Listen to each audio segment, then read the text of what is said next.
Hey guys, today we're going to talk about task number 5, which is to make a list of shelf stable foods you can start buying. Hi, I'm Sheri Richerson from Experimental Homesteader Exotic Gardening, SheriAnnRicherson.com, and by annual blogathon bash.com, and welcome to our daily vlog. It's been a day already, as you may be able to tell from my hair. Got up this morning and I headed out to the barn to check on the chickens and the goats. Yesterday I had picked up some alfalfa and orchard grass hay and started giving that to the goats, and they do seem to like it better than what we've been giving them. I'm hoping to be able to mix it because I have some hay left over that we had got, and we're going to be getting some more. So I'm hoping I can do kind of a mix, and they'll eat some of this and some of that. It's hard to tell. They had been eating it before, I guess it didn't have as much nutrition, and it wasn't as full of things that they really, really liked. So goats can actually be kind of picky sometimes. So I got Bailey's up on the stand and I gave her grain, and Ferdinand was very quiet today, just munching on his hay and not really being as obnoxious as he had been. So I think the hay has to do with that, truthfully. Went in and checked on the chickens, and I had an egg, another huge egg. So we seem to only be having one hen laying right now, but we have snow again today. So, it's not surprising to me that some of them are not laying.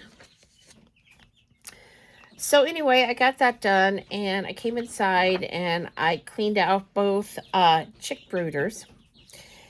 We are hoping to get the chicken tractor done this week and get these guys out on some grass and supplement their feed, because the grass should supplement at least 20% of their feed. So that will definitely cut back on the amount of grain, and I prefer to have them out on grass anyway. It's just, I've asked for years to have a chicken tractor, and been put off. And so I got some plans for my Abundance Plus membership, and I went to Lowe's. I had them cut the wood because I found out that they will cut the wood for free. I had them cut the wood. I bought the hardware pieces that I needed, and all of that is sitting in the back of Jeff's van. Since he will have the next week off work, I'm hoping that we can get the barns cleaned out, chicken tractor built, and like I said, weather warming up enough that we can get these guys out, because they are having a little too much fun tearing up their newspaper bedding at this point. I definitely think they need more room to spread out, and it just feels like they're kind of crowded in there. So it feels like it's time, but they're still too small to go in the big barn with the other chickens. So, plus I want to keep my meat birds separate. I mean, not all of these are going to be meat birds, but some are. So then I went and I met a friend, and we went over to the beef boutique and picked up some meat, and she got some cookies. They were having a big Easter celebration going on today with vendors and things. And came home, and now I'm ready to talk to you about task number 5 that you can begin on, which is to make a list of shelf stable foods you can start buying. Basically, every time you go to the store, you want to begin adding a few items here and there that will eventually make for a wonderful survival supply. Some of these things include rice, beans, sugar, flour, salt, spices, coffee, hard candy. Things that are good for addressing the nutritional needs and wants of your family. Now, let me say, if you're stocking up on sugar or flour, I highly, highly recommend that you freeze it, at least short term, before you put it into jars or whatever you're going to put it in, to store it, because this way, especially with the flour, if there are any bug eggs on it, and there could be in it, that kind of kills them off. And then when you put it into storage, you're not going to have those bugs hatch that I'm sure you've all seen, where you open the flour or you open the cake mix or whatever, and there's bugs that have hatched inside of it. That's really disgusting, but the truth is that comes from bug eggs that they don't get off when they process the food, and then they hatch. And the best way to deal with those is just to freeze the items and kill those bug eggs. So, canned goods are okay too, but they're not going to last. Sorry, I just lost my light. They're not going to last as long as some other foods. You definitely want to take the time to purchase items your family currently enjoys, and you want to rotate the stock. I can't stress how important it is for you to rotate the stock, because if you just stock and stock and stock, especially on canned goods, things are going to expire. Things are going to go bad. And then when it comes time that you actually need it, you're not going to have it. So buy things you would normally use. Rotate out the supply. So your oldest items are to the front and your newest items are to the back. And that way you can get rid of, you can eat, not get rid of, but eat things as you're also stocking up. Don't buy, just because it's buy 10, get the 11th free. Don't buy 11 items of the same thing and put that into your storage. Buy 10 items you're going to eat, and the 11th item buy for your storage. That way you're just not getting everything with the same expiration date, getting too many of one item. That's what you want to be careful with. Whenever something gets near that expiration date, use it as a family meal or replace it with a product that has a longer expiration date. You want to make sure your food store is safe, and it's safe from pests, other hazards, and don't forget to stock up for your pets too. I don't know if you noticed, but there has actually been a pet food shortage. And I've actually had trouble getting the food that Charlie likes. We've had to buy the smaller bags of it a couple of times, and that's really expensive versus the great big, I think we buy a 50-pound bag. I can't remember if it's 40 or 50-pound bag, but the little tiny 5-pound bag is really expensive compared to the great big bag. So, definitely stock up. It doesn't hurt to have an extra month's supply of your pet food. We have the same thing with the chicken feed that we use. There seems to be a shortage of it. And, even though I can order it online and I can get it, that's not the same as walking into a store and being able to buy it like we're all used to. So, another item that you can stock up on that a lot of people don't think about is meat. Okay, if you're putting it all in your freezer, that's great, but what happens if your freezer goes down? Do you know how to can that meat? If you don't know how to can that meat, what are you going to do with it all? So here's what I've been doing. I do know how to can meat, and I do can some meat. Not everything, but some.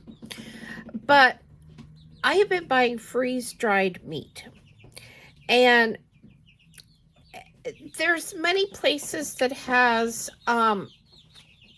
options for, the diced up freeze-dried meat or the ground freeze-dried meat, or, so on. Layman's Hardware over in Ohio has actual whole pork chops. They have chicken tenders. This is freeze-dried food that can sit on your shelf, and if you have to open it and you don't use it all up, it's good in a sealed can on your shelf for 30 days. You can keep it in a refrigerator for up to a year once it's been opened. So it is raw. It's not cooked. So basically, when you open up your can, what you'll be taking out is a raw pork chop that is just like what you'd go to the store and buy. The difference being this is freeze-dried versus fresh from the store. So, that's another option for you, and it's one that I decided to go with because I kind of felt like, okay, the diced meat is okay, but it's not really what we're all used to. And it's, for lack of a better way to say it, it's going to leave a lot to be desired. It's going to fill our stomachs, but we're going to have to use it in a different way than what we're used to. So, you can't really take diced pork and have a pork chop. I mean, it doesn't work like that. So you have to think about, well, what recipe can I use with diced pork? So finding these whole pieces of raw freeze-dried meat for me was just a game changer. And then the fact that, like I said, 30 days on the shelf after they've been opened at room temperature, if the power would go out, I can obviously cook on my wood stove. But going to the store every day and buying meat really isn't practical. We tried that when our refrigerator went down, and it didn't work. It was actually easier and more convenient to eat out, even though it was more expensive. But this way, it feels like, okay, we don't have refrigeration for whatever reason, but we do have raw meat, and it is going to be okay at room temperature for 30 days. So if I only need 2 pork chops tonight, I can take that out. I can cook them. I know within 30 days, however many more pork chops are in that can, I'm going to need to eat up. And it seems like, from what I can tell, that would be very easy to do even for 2 of us. So while the meat is more expensive than what you'd go to the store and get, it is freeze-dried. So yes, you're paying for a convenience, but it's well worth it. And something else that I like about Layman's, for those of you that are trying to do this on a really tight budget, they do have it's not a firm, it's Sezzle, I think, Afterpay. It's one of those 3 that they do accept. And so you can split up your payments, and depending on which one it is, it would either be a monthly payment, or I don't remember if it's a weekly or a bi-weekly payment. But if you only bought 1 can at a time, that's maybe $10, $15 a week, or every other week, or whatever it is. And that's usually something that people can figure out. Well, I could give up my daily soda or my daily coffee, or I could not eat out this week. I mean, there are ways to do this. So with everything going on, I would highly, highly suggest that. And remember to go back to task 1 when you bring new items in, and update your survival supply journal, because you need to know what foods you have so you don't duplicate buy and you don't underbuy. Anyway, guys, I hope that's been helpful. I hope you will join our membership. I hope you will subscribe to our channel. Thumbs up, thumbs down, comments below. Thanks for watching, and have a wonderful weekend. We'll see you tomorrow with another daily vlog.